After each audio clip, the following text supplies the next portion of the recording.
Torquay patrolman wins a case of disability discrimination against one of the country's biggest companies. I was told that I'm paid the same amount of money as other patrols, and they do twice as much work. You know, it was more and more becoming to the stage where I was feeling threatened. Good evening and welcome to Spotlight. More on that landmark decision against the AA in just a moment. Hello. Also tonight, an island remembers. Hundreds gather in Jersey for a requiem mass for the 6 people killed in a knife attack. And the new struggle for Plymouth Argyle as they try to mould their inexperienced team and record their first win. In what's being described as a landmark case, a Torquay man with diabetes has won a disability discrimination action against one of the UK's biggest companies. An employment tribunal found that Paul Bailey, a patrolman with the AA, was subjected to harassment and discrimination because of his condition. Emma Raminsky reports. Paul Bailey was diagnosed with type 1 diabetes 2 years ago. He found it hard to manage at first. The doctor advised him to take a more measured approach at work.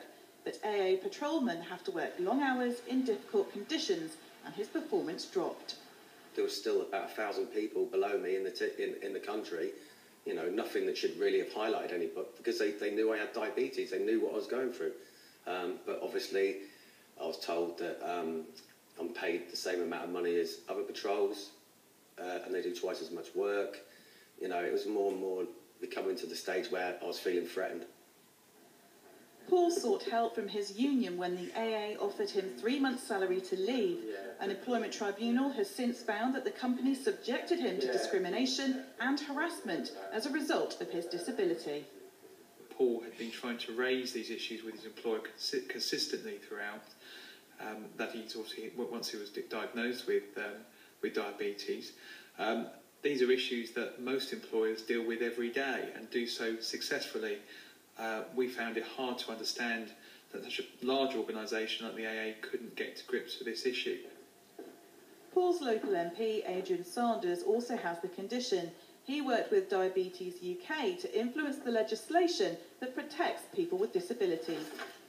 The 2005 Disability Discrimination Act is fairly clear that people cannot be discriminated against simply on the basis that they have a condition.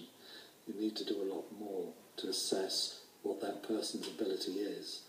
And that's why so many organisations now adopt the practice of having regular or periodic medical assessments to assess the ability of a member of staff and to help them, if there is a problem, to retain in post.